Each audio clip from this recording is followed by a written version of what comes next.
Okay, hai, Assalamualaikum. Okay, hari ni kita nak tengok pasal teori asas lakaran. Okay, yang pertama adalah elemen tone dan jalinan dalam penghasilan lakaran reka bentuk. Okay, kalau kamu tengok, okay, ni adalah arah cahaya. Okay, arah cahaya. Yang ni yang akan membentuk tone. Okay, ni cahaya dipancarkan kat belah sini. So, akan jadi pantulan cahaya pada bongkah ni lah. Okay, ni bongkah. Bila ada cahaya kat sini, so belakang ni akan gelap lah.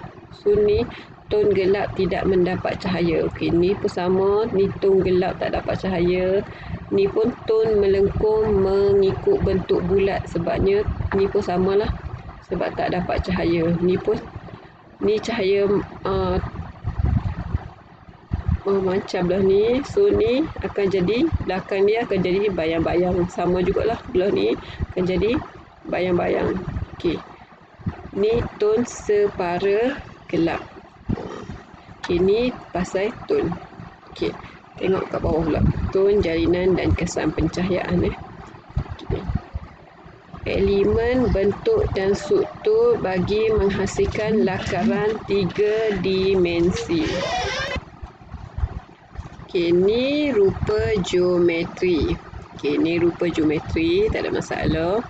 Okay, warna monokrom sebagai latar. Okay, warna monokromatik sebagai latar. Okay, warna monokromatik ni ingat lagi tak yang kita belajar sebelum ni? Warna yang senada. Okay, senada ni warna hitam putih. So, kita buat background dia hitam jugalah. Senada. Okay, gabungan bentuk silinder. Okay, ada silinder sikit.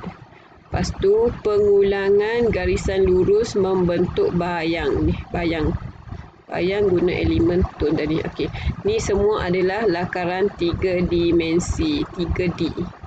Okey, seterusnya lakaran berdasarkan kaedah kotak. Okey, ni bentuk asas lakaran bentuk piramid. Okey, mula kita lukis bentuk kotak dulu. Okey, 3 segi macam ni, 3 segi, 4 segi. Lepas tu ni adalah bentuk piramid lah. Okey, ni lakaran bentuk silinder. Ini kalau kat sekolah ni kamu dihendaki melakar. Okey, tak ada masalah. Sekejap lagi sebagai tugasan kamu dihendaki melakar lah ni. Boleh tengok buku teks. Kamu dihendaki melakar balik lah. Okey, lakar balik silinder, kon, piramid. Boleh rujuk buku teks lakar seperti dalam buku teks. Spera. Okey, lakar. Sekejap lagi submit kepada cikgu. Okey, ni adalah gabungan, lakaran gabungan beberapa bentuk asas tadi. Okey, ni silinder, ni piramid. Okey, ni spera. Okey, lakar beberapa gabungan bentuk asas yang kamu dah lukis tadi satu-satu. Lepas tu gabung pula. Lepas tu siap. Lepas tu padam-padam. Okey, siap. Sekejap lagi cikgu bagi tugasan untuk lakaran ni. Okey, seterusnya ni adalah lakaran berdasarkan kaedah kotak. Tadi yang kamu lakar tadi, ni adalah lakaran kotak lah. Daripada lakaran tu kamu akan berbentuk ni. Okey, ni sebagai tugasan kamu lah. Sekejap lagi lakaran bentuk-bentuk asas. Okey, lakukan aktiviti lakaran untuk mengaplikasi teori asas lakaran. Pamerkan di dalam kelas. Okey, sekejap lagi kamu pamer hasil kerja kamu dalam grup kita lah. Okey, tak ada masalah. Okey, seterusnya kemasan lakaran. Okey, peralatan dan bahan dalam melakukan kemasan lakaran ni terdapat beberapa alatan dan bahan yang digunakan. Okey, gambar di bawah ni ada beberapa alatan dan bahan lah yang digunakan dalam proses kemasan lakaran. Okey, yang pertama, okey, ni semua adalah peralatan. Okey, yang pertama ellipse template. Okey, tolong jaga ejaan. Okey, biasanya dalam periksa ini antara soalan yang famous lah. Dia bagi gambar. Okey, gambar ni. Lepas tu kamu perlu tulis nama dia. Okey, ellipse template. Tolong jaga ejaan. Salah eja terus salah Uh, tu. Okey, ellipse template. Okey, ni pun sama. Okey, ni bukan nama dia pisau. Okey, ni nama dia anti-cutter. Okey, anti-cutter. Kena tulis nama betul dia anti-cutter. Okey, yang kedua, okey. Yang ketiga, pembaris. Tak ada masalah lah yang ni. Okey, yang ni, yang pembaris macam ni, nama dia lengkung perancis. Bukan nama pembaris yang ni. Okey, yang ni nama dia lengkung perancis. Ni adalah peralatan. Okey, kita tengok pula bahan. Okey, bahan. Okey, pensel warna tak ada masalah. Kamu kenal pensel warna, pemadam tak ada masalah. Pita solofan. Okey, bukannya kamu jangan tulis apa? Pelekat ke apa ke. Okey, tulis pita solofan. Okey, pensel pun tulis pensel, bukannya tulis apa. Okey, ni adalah rendering marker. Okey, dalam kerja khusus kamu akan tulislah rendering marker. Okey, kat sini pun cikgu ada rendering marker. Nanti bila buat kerja khusus pun kamu akan dapat lah, akan boleh guna. Ada benda ni, ada kat bengkel RC kita lah. Rendering marker. Okey, soft pastel ni crayon lah. Pun ada juga kat dalam bengkel. Okey, marker. Marker ni kamu biasa tengok lah. Marker. Marker ni ke, marker biasa ke. Okey, marker. Lepas tu kertas. Dan juga ni semua adalah bahan. Okey, bahan Okey, seterusnya. Okey, lakaran reka bentuk dengan menggunakan pelbagai peralatan dan bahan kemasan. Okey. Ni dia lukis lakaran menggunakan pensel warna. Okey, lagi kamu lukislah satu lakaran objek, apa-apa objek dengan dan warnakan dengan pensel warna. Okey, yang ni satu objek diwarnakan dengan pastel. Crayon tadi cikgu kata, tapi kita panggil pastel. Okey, ni pula last kali ni diwarnakan dengan marker. Okey, kamu akan lagi cikgu bagi ni aktiviti. Cari dan kumpulkan contoh-contoh lakaran kemasan yang baik berdasarkan lukiskan kembali lakaran tersebut. Okey, seterusnya lukisan perspektif. Okey, lukisan perspektif 1 titik, 2 titik, 3 titik. Okey. Lukisan perspektif ni fungsi dia untuk gambarkan suatu objek atau ruang daripada pandangan yang dilihat dari arah mata. Okey. Kita ada 3 lah perspektif lukisan perspektif ni. Okey, perspektif 1 titik, perspektif 2 titik lengkap, perspektif 3 titik lengkap. Okey, lakaran perspektif ni sebenarnya kaedah ilustrasi objek yang menyamai pandangan mata manusia, iaitu objek dekat besar berbandingan objek yang jauh. Okey, boleh faham tak? Yang mana perspektif tu maksudnya kalau objek jauh kita nampak kecil, objek dekat kita nampak besar. Okey, itu maksudnya perspektif. Okey. So, kita akan tengoklah. Okey, masa kamu tingkatan 1 dahulu,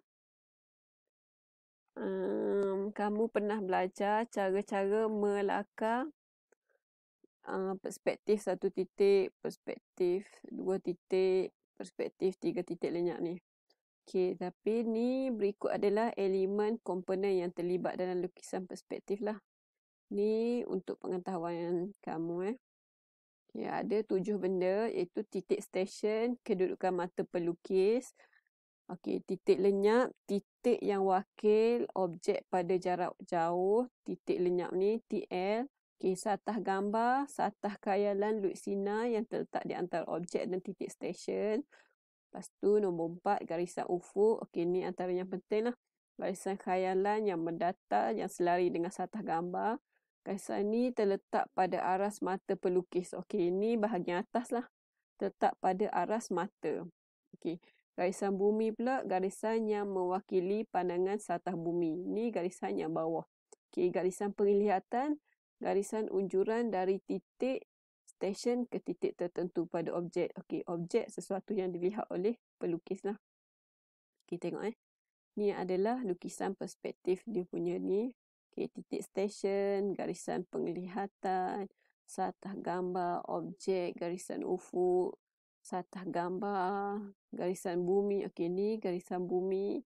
Ni titik stesen. Okey, ni garisan ufuk. Okey. Okey. Tapi untuk subjek reka cipta ni hanya diberi pengenalan saja. Kamu tak diajar, kamu hanya diberi apa? Hanya diberi mungkin kamu dah diajar. Okey, kalau kamu ingat lagi masa kamu tingkatan 1 dulu, okey, macam mana nak buat perspektif satu titik ni, macam mana nak lukis perspektif satu titik. Okey, mula-mula kita akan bina garis bumi. Okey, macam mana nak bina garis bumi. Okey, seterusnya perspektif satu titik. Okey, jika kamu ingat perspektif satu titik dulu, macam mana nak lakarkan. Okey, kita ada sini titik garis bumi. Okey, daripada garis bumi ni kita buat apa ni? Okey, kalau garis macam ni apa? Apa? Cikgu cakap macam kamu ada kat depan je. Okey, ini adalah pandangan hadapan. Okey, pandangan hadapan walaupun kamu tak ada kat depan cikgu, ini adalah pandangan hadapan. Lepas tu daripada pandangan hadapan ni barulah kita unjuk ke titik lenyap. Okey, 1 ke titik lenyap, 2 ke titik lenyap, ke 3 titik lenyap, 4 titik lenyap. Lepas tu barulah kita ukur dia punya lebar. Okey, diberi lebar berapa? 5 cm. Okey, buat 5 cm. Lepas tu buatlah panjang apa semua selesai. Okey. Sama juga ni adalah semua ni kita dah belajar lah. Okey, nanti cikgu akan tunjukkan jugalah macam mana nak kena pasti perspektif satu titik. Okey, satu titik ada satu titik je. Perspektif 2 titik ada 2 titik lenyap. Okey. Biasanya dia akan bagi gambar. Dalam latihan dia akan bagi gambar. Lepas tu kita kena pastilah yang mana perspektif 1 titik, perspektif 2 titik, perspektif 3 titik. Ni pun sama. Okey, ni garisan bumi dia. Kalau dulu kita belajar, okey, buat dia punya ni lakaran. Okey, lepas tu buat apa? Okey, ni buat dia punya ni. Okey, cikgu tak lukis lah. Ni kita dah belajar dah dulu. Kalau nak detail, nanti kita akan belajar detail lah. Okey, seterusnya perspektif 3 titik. Okey, ni titik lenyap 1, titik lenyap 2, titik lenyap 3. Okey. Titik lenyap 3 biasanya digunakan untuk melukis objek besar-besar seperti blok bangunan. Okey, blok bangunan biasanya kalau dalam gambar pixel tu blok bangunan mesti perspektif 3 titik. Okey, tu nak bezakan dia. Kalau 2 titik tu kamu akan nampak lah. Boleh beza. Okey. Ni ni perspektif 3 titik. Biasanya digunakan untuk melukis objek bersaiz besar. Okey, boleh. Nanti kita akan tengok pengukuhan dalam soalan-soalan latihan lah. Okey. Okey, seterusnya konsep pencahayaan dalam lukisan perspektif. Okey, konsep pencahayaan sama macam tadi. Ni arah cahaya. Okey, ni cahaya kita. Okey, ni perspektif apa? Okey, perspektif 2 titik. Titik lenyap kanan, ada titik lenyap kiri. Okey, ni objek kita. Okey, bila cahaya mai daripada sana, okey, ni objek. Okey, mestilah bayang-bayang duduk belakang ni lah. Bayang-bayang objek.